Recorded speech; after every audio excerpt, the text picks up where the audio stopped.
A gente parou na questão 4. Só saudar o pessoal que vai ver, caso veja, né? Boa tarde, pessoal. Aqui eu sou o Luiz, sou administrador, sou o mediador do grupo.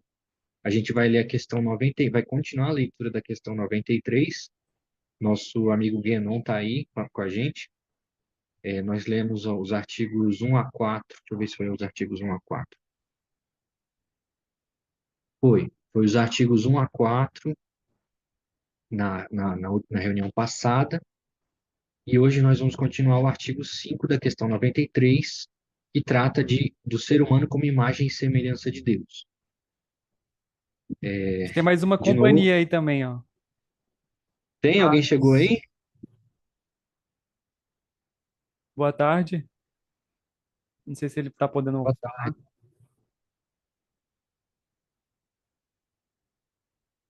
Bom, não tem problema. Se não quiser falar, também não tem problema. Vamos continuar a leitura. Tá. Primeiro, para quem nunca leu São Tomás, eu vou explicar o formato desse texto. Ele faz a pergunta, né? Por exemplo, aqui nesse artigo ele está perguntando se no ser humano há imagem de Deus quanto à trindade divina, quanto à relação trinitária de pessoas com Deus, ou seja, o dogma da fé cristã. Ele vai, então, dar uma, duas, três, quatro razões de por que isso não acontece. A gente não vai ler essas razões para não dar nó na cabeça de ninguém. Aqui ele coloca, em sentido contrário, um argumento de autoridade, uma autoridade, por exemplo, aqui ele está falando de Santo Hilário, que vai dizer: o fato de se dizer que o homem foi feito à imagem de Deus mostra a pluralidade de pessoas, um argumento de autoridade. E por esse argumento de autoridade você já conhece a opinião dele. E aqui esse respondo é onde ele vai dar argumentos de verdade. Ele não vai usar meramente autoridade, ele vai dar um argumento mais racional para isso. Vamos ler. E depois ele responde cada uma das objeções. Vamos ler. Como foi explicado acima, as pessoas divinas se distinguem somente pela origem, ou antes pelas relações de origem. Ele está falando aqui da, da perspectiva trinitária que ele apresentou. Ou seja, que a distinção entre as pessoas se dá por relações de origem. Ele vai explicar isso aqui um pouco adiante. Ora, o modo pelo qual se originam não é o mesmo em todos. Cada um tem um modo que convém à sua natureza. Uma é a produção dos seres animados, outra dos seres inanimados, outra dos animais e outra, enfim, a das plantas. Portanto, é manifesto que a distinção das pessoas se dá em conformidade com a natureza divina, do que resulta que ser a imagem de Deus, por uma imitação da natureza divina, não exclui o ser imagem de Deus por uma representação das três pessoas. Muito ao contrário, uma coisa se segue à outra. Assim, pois, é preciso dizer que há no homem uma imagem de Deus, não apenas quanto à natureza divina, e mais também quanto à trindade de pessoas, uma vez que em Deus existe uma única natureza em três pessoas. Ele está dizendo basicamente o seguinte, que em tudo que se gera, tudo que é gerado, ou seja, em tudo que tem uma origem, você tem um modo disso se originar de acordo com a sua natureza. Então, uma é a produção dos seres animados, outra dos seres inanimados, ou seja, o modo como eles surgem, que é proporcionado à essência deles. Outra dos animais e outra, enfim, é das plantas. E aí ele diz: a origem de cada uma das pessoas se dá em conformidade com a natureza divina. E ele segue: do que resulta que ser a imagem de Deus por uma imitação da natureza divina não exclui ser a imagem de Deus por uma representação das três pessoas. Muito ao contrário, uma coisa se segue à outra. Aqui, Tomás de Aquino está fazendo uma referência ao que ele disse nos outros artigos anteriores dessa mesma questão, que, em suma, significa dizer o seguinte: existe uma diferença entre ser semelhante a Deus como vestígio e ser semelhante a Deus como imagem. Ser semelhante a Deus como imagem é você ter uma semelhança de alguma unidade essencial. Então, uma coisa que é a imagem da outra tem uma unidade essencial. Por exemplo, um rosto impresso numa moeda. Esse rosto é essencialmente o rosto de alguém. Essencialmente, é a mesma essência daquela pessoa que teve seu rosto impresso na moeda. É o mesmo rosto. Então, tem uma unidade essencial. Agora, para dizer que o ser humano é a imagem de Deus, precisa ter uma unidade essencial. As coisas que não têm essa unidade essencial são vestígios. E ele vai dizer que isso existe de 3 graus, porque Deus, nós sabemos, ele existe, vive e é racional. As coisas que existem, somente existem, as coisas inanimadas, são semelhantes a Deus, 1 grau. As coisas que vivem são semelhantes a Deus em 1 grau a mais. Agora, as coisas que são racionais, essas sim têm uma semelhança de natureza com Deus. O porquê que o ser humano tem essa semelhança de natureza racional, a gente já expôs aqui em outras reuniões várias vezes, de modo que se constitui o ser humano de uma natureza imortal na sua racionalidade, ou seja, a imaterialidade e imortalidade da alma constitui o ser humano de maneira que ele possa se unir a Deus. E essa é uma característica que faz o ser humano essencialmente racional como Deus, certo? Essa unidade essencial, ela está no seguinte: ao mesmo tempo que o ser humano tem essa possibilidade de se unir a Deus, isso significa que a natureza do ser humano está conformada à natureza de Deus, na medida em que a felicidade do ser humano pede, a completude do ser humano pede essa, essa realização. Eu vou expor brevemente como isso se dá, para vocês terem uma noção básica. Primeiro, São Tomás diz que a matéria, tudo que é material, estou falando isso para mostrar como a alma é imaterial, a matéria, ela sempre particulariza alguma coisa. Ou seja, nós sempre percebemos nas nossas percepções sensíveis que esse objeto, um animal, uma planta, uma pedra, ele nunca contém todas as características possíveis desse objeto. Ou seja, um animal, ele nunca, um cachorro, sei lá, um bulldog, ele nunca realiza totalmente todas as características de um bulldog. Ele sempre tem algumas características parciais. E ele nunca vai ter todas as características possíveis da essência de cachorro ou da raça dele mesma de bulldog. A mesma coisa com uma planta, a mesma coisa com as pedras. Isso se dá também que tudo que existe na matéria existe quando é causado por outro. Assim, ou eles recebem a sua forma absolutamente de outro, por exemplo, os animais e as plantas, eles só existem porque essa forma é gerada ou por uma outra planta ou por um mesmo cachorro. A gente pode dizer pela criação, mas isso não seria agora o nosso objeto, né, para não complicar mais.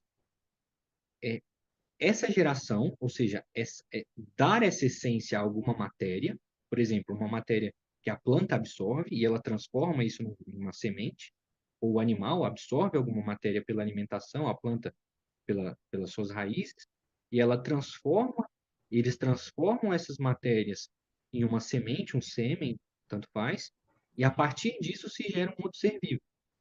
Mas a matéria antes não tinha essa natureza, essa forma é impressa de fora. Ao mesmo tempo, quando esses indivíduos, seja uma pedra também, ela recebe, não pode receber suas características desde si mesma, por exemplo, um bloco de bronze só recebe a forma de estátua se alguém a coloca de fora, e também quando a pedra ou qualquer animal se atualiza, a gente pode dizer que existe um certo mecanicismo ali, um mecanicismo de causa, um mecanicismo,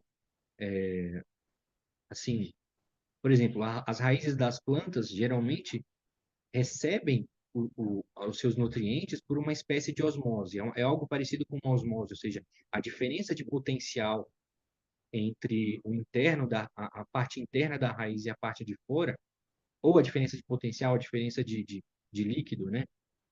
A diferença eu não sei se é densidade a palavra correta, mas eu acho que vocês me entendem. Por isso mesmo, a planta absorve esses nutrientes.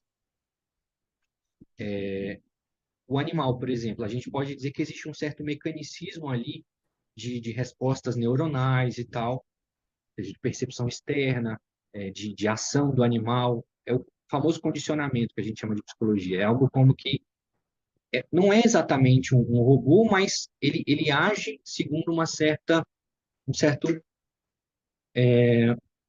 uma resposta da natureza espontânea. Ainda que ele não seja o princípio da sua causa, é como se ele fosse um com a natureza. De maneira que ela imprime as informações e ele responde como que naturalmente, certo? Nesse sentido, todas as características que esses objetos recebem, minerais, pedras, etc., plantas ou cachorros, eles sempre recebem alguma e não todas as características. Então, por isso mesmo, há essa união entre ser causado por outro e receber suas características particularmente. O corpo do ser humano acontece a mesma coisa, a nossa existência corpórea. Agora, na nossa percepção intelectual, existe uma coisa diferente. Nós conseguimos, eu falei aqui, por exemplo, de uma coisa que une plantas, minerais, animais e o nosso corpo.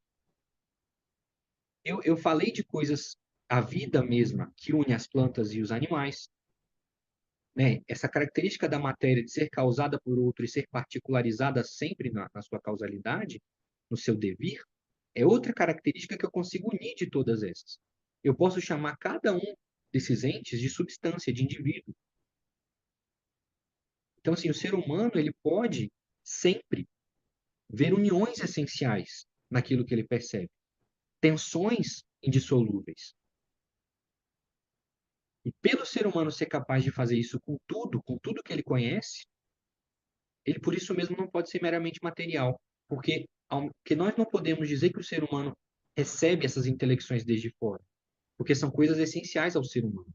O conhecimento é essencial ao ser humano. Você dizer que o ser humano não recebe isso desde dentro é dizer que isso não é essencial ao ser humano. Por outro lado, quer dizer, e por isso mesmo o ser humano conhece.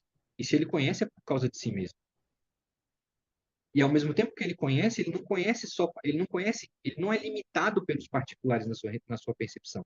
Ele percebe, ele pode perceber assim todas as coisas, mesmo que nós não as percebemos, né, não as percebamos de fato, certo? Então, nós não temos todo o conhecimento, mas nós podemos adquirir qualquer conhecimento. Nesse sentido de ver ligações indissolúveis naquilo que percebemos pela nossa consciência. Pelo fato do ser humano ser capaz de fazer isso com tudo, ele, ao mesmo tempo de fazer isso por si mesmo e poder fazer isso com tudo, ele não é limitado individualmente. E ele não é material. Essa ilimitação que ele tem na na sua alma torna o ser humano capaz de não morrer. Porque a única forma de algo morrer é que ela não seja é, conforme, adequada, o nível é, conformável com o ser, de maneira assim, que isso constitua a sua essência. Quando um animal, uma planta, uma pedra, é sempre causada por outro e ao mesmo tempo sempre recebe isso de maneira particular, ela não é o nível conformável ao ser de modo que seja necessariamente que ela exista sempre. Ela não vai existir sempre. Ela é limitada, ela é causada por outro. O ser humano não. Ao mesmo tempo que ele age por si mesmo, ele é limitado. Ele tem essa possibilidade de existir sempre. E por essa mesma possibilidade que é essencial à sua natureza, o ser humano é imortal. Isso é o que torna o ser humano capaz de se unir a Deus. E, portanto, essa natureza racional do ser humano é o que torna ele da mesma, de uma, não necessariamente da mesma essência, mas de uma união, mas fazendo o ser humano numa união essencial com Deus.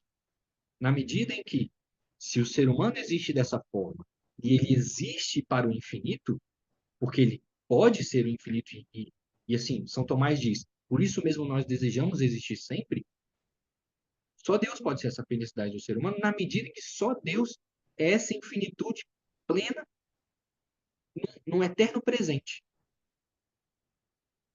Então, somente se Deus der isso ao ser humano, o ser humano é capaz de felicidade. Em mais nada o ser humano é capaz de felicidade. Nem na sua própria ação intelectiva, porque ela é sempre incompleta, nem nada do seu corpo, porque é sempre passível dessa estrutura material. Então, só Deus pode ser a felicidade do ser humano. Certo? Isso é a base que São Tomás usa para dizer que, se o ser humano tem essa conformidade de essência com a natureza divina, ele é a imagem de Deus. Certo? Aí, exatamente, e isso inclui o fato de haver uma dissemelhança muito grande entre Deus e o homem. Certo? E o que ele está dizendo aqui, nesse artigo, já que o ser humano, por exemplo, aqui, do que resulta que ser a imagem de Deus por imitação da natureza divina, veja aqui, imitação da natureza divina, que é a característica da imagem de Deus. Não exclui o ser a imagem de Deus por uma representação das três pessoas. Muito ao contrário, uma coisa se segue da outra. Ele está basicamente dizendo o seguinte: se a natureza de Deus é ser trino, uno e trino, e ter essa relação entre três pessoas, se o ser humano é a imagem de Deus, ele também precisa ser conforme a essa natureza. Certo? Isto é, uma coisa se segue da outra. Por isso, assim, pois, é preciso dizer que há no homem imagem de Deus não apenas quanto à natureza divina, mas também quanto à trindade de pessoas, uma vez que em Deus existe uma única natureza em três pessoas. Alguém tem algum comentário? Por enquanto não, pode continuar. E você, Carlos?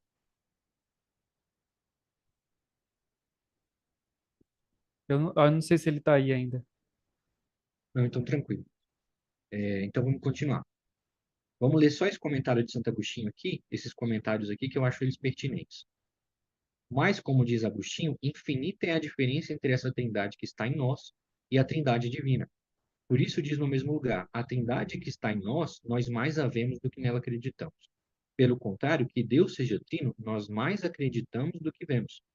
Isso é importante para a gente entender os matizes dessa compreensão de Tomás de Aquino. Ou seja, a gente está assumindo aqui que a trindade de Deus só é conhecível pela fé, certo? Outro comentário.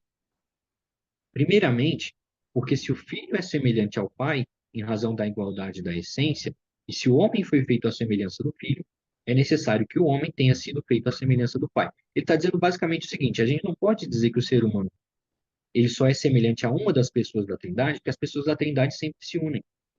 Como isso se dá? Porque Deus, ele existe primeiramente, e ele existe numa plena existência, segundo a doutrina da Trindade, pelo menos de São Tomás de Aquino. Então, quando Deus se conhece, há uma recepção inteira, há uma doação inteira desse conhecimento. Deus se conhece num só ato, de maneira que o seu ser pleno também se dá a esse conhecimento. E assim Deus se contempla. Isso é o Filho, da qual vem o Verbo. E existe uma expressão na filosofia medieval que chama, em Santo Agostinho, que chama verbo interior, que é, na verdade, essa percepção, esse insight, vou usar uma palavra que não está nesses textos, mas é uma percepção de conjunto que a gente tem, uma ideia geral. Às vezes, por exemplo, pense quando você tem, acontece uma ideia nova. Você recebe, você entende uma coisa nova. Você nunca entende essa coisa por partes. Você vislumbra uma unidade naquilo que você conheceu. Por exemplo, se eu estou falando essas coisas para vocês, se vocês percebem e entendem pela própria consciência, pela própria inteligência de vocês, vocês não veem essas coisas como partezinhas, mas como um todo, como uma unidade, uma percepção única, uma apreensão simples. Esse verbo interior é isso. Então, Deus, o verbo de Deus é, no fundo, essa percepção plena de Deus de si mesmo, que se doa e se contempla, certo? Por outro lado, dessa mesma natureza de Deus que se conhece, vem o querer. E ele quer ser assim. E ele ama ser assim.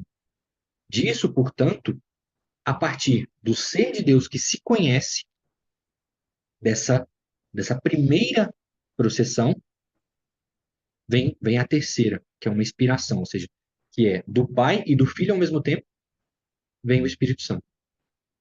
Que é essa união de amor do Pai à sua contemplação. Então, nós vamos ver aqui que isso aqui, estou falando isso para dizer, São Tomás de Aquino vai expor isso mais adiante, mas só para adiantar, se o ser humano é a imagem do Filho, porque o ser humano tem uma essência, ele recebe essa essência e tal, ele tem que ser a imagem do Pai, porque só existe o Pai, só existe o Filho como o Pai. Basicamente isso que ele está falando. Aqui, ó, isso aqui também é interessante, ó. Ou ainda, como dizem alguns, a essência divina é chamada imagem porque é por ela que uma pessoa imita a outra.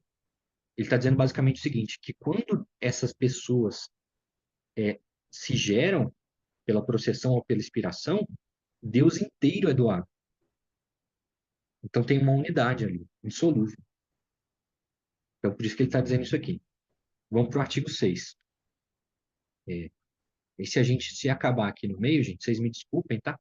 A gente lê de novo na reunião que vem. Desculpa me estender, mas só para fazer essa introdução ao pessoal que ainda não teve esses conteúdos que a gente viu no artigo 75 da súmula, tá? Então vamos continuar aqui. Eu não vou ler. A gente pode até ler o argumento de autoridade para a gente entender o que São Tomás pensa. Vamos nessa. Afirma o apóstolo em carta aos Efésios. Renovai. Não, desculpa, gente. Eu vou ler primeiro sobre o que é o artigo, tá? O artigo é sobre a imagem de Deus está no homem somente segundo a mente.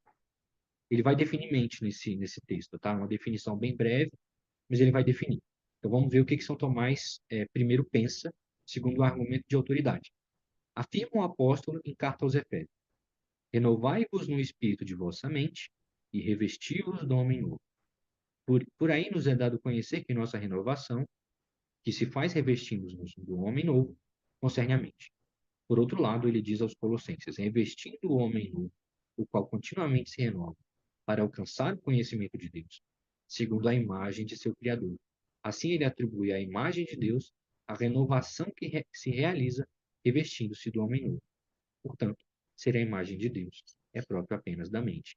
Já que, né, renovai-vos no espírito de vossa mente e revesti-vos do homem novo. Se tudo isso está unido,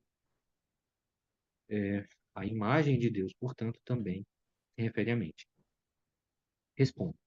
Embora todas as criaturas haja alguma semelhança de Deus, somente na criatura dotada de razão a semelhança de Deus se encontra a modo de